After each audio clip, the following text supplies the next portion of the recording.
All right, sight readers.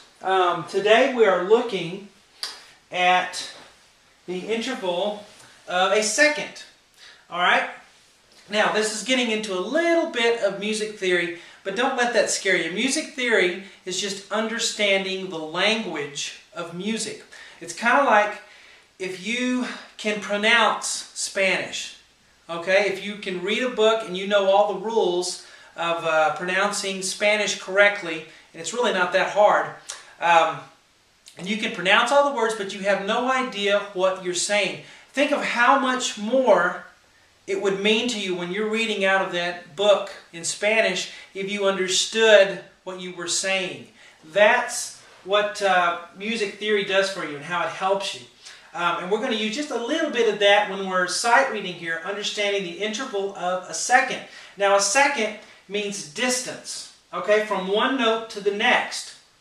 All right, if I take a C and I go to a D, that's an interval of a second.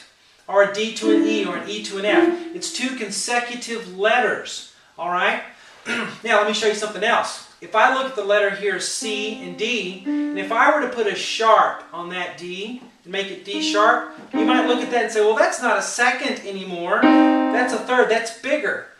No, it's not. Not on paper. It's what it looks like up here, not what it feels like down here. All right? Remember that. It's what it looks like up here, not what it feels like down here. You have C and D together. Now, I can sharp the D. It is still a second. Now, it's a different kind of a second. It's called an augmented second, but it's still a second from one letter to the very next letter. Now, whenever you see that in written music, the notes will always be catty-cornered.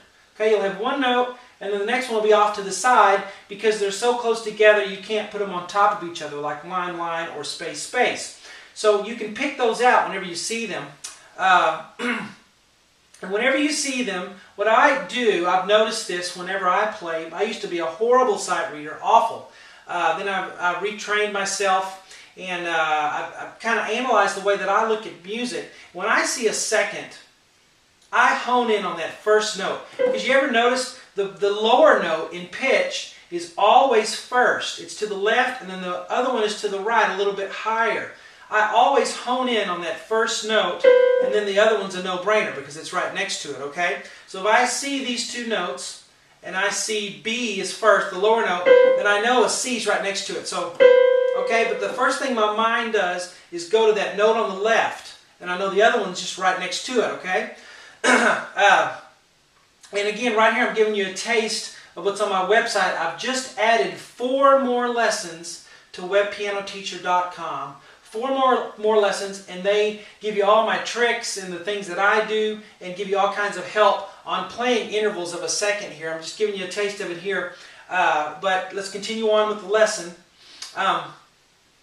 So second, and then I go to F, I see the F. Then I go here, I see the D. And I need to know each note individually. I need to know, that each note, what each note is by itself without, using a reference point or seeing up or down. But once I have that down, then I can move on to seeing patterns. And here's the first kind of basic pattern, is seeing the interval of a second. So B to C, F to G, D to E. Now I come down here to E to F. You see how that first note is what gets me there, and then I continue. And what I also do on the site, I give you a backing track to play with this. You can probably look at this and tell this does not sound like a song. It's going to just sound like a bunch of nothing.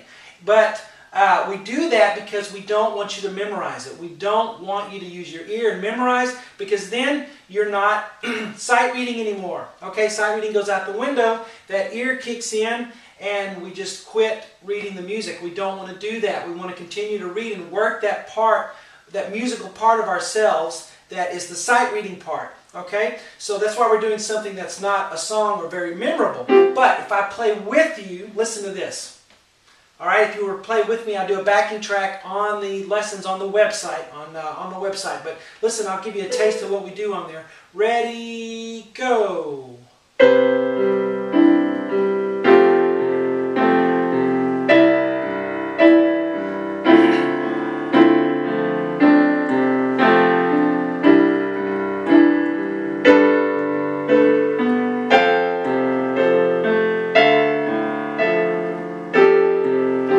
see, so I play with you, and you can practice your intervals there with the backing track, and it makes it a little more interesting, I think, to practice that. But that's the idea, is we take away the memorability to it, and we're just working on this one concept of seconds, so that whenever you get out a real piece of music and you're wanting to play something, and you see that, you go, oh, boom. You hone in on that first note, the A. You know the B is a second away, okay? And that's just how your brain can think of it. Now we're going to look at the second line there, and we're going to be looking at what's called a melodic second, all right? Now, if you think this is a lot of information, just wait till you get on the website. We go through everything. I leave no stone unturned, and I'm dedicated to getting you guys to being good sight readers. If you follow my program, that will happen for you. All right. So the interval of a second, the same thing as up here, but it's a melodic second. It's one note played and then the very next one. Now, your eyes should be able to pick those out. And I wrote eighth notes here so you could see the groups. D to E, F to G, C to B. All right, but every group is in the interval of a second. From one note to the very next letter, it's either up or down, but the idea is you hone in on that first note. F, C, G, A. You see that? I not only know the individual notes, but I see the patterns. And you may say, well, that's pretty elementary. Yes, because I want to cover everything. We have to lay a solid foundation for the rest of your reading, okay? If we don't make this solid down here, then when we get into higher things, we won't have enough support to continue. All right? So again, with a backing track, it would sound something like this. Ready, go.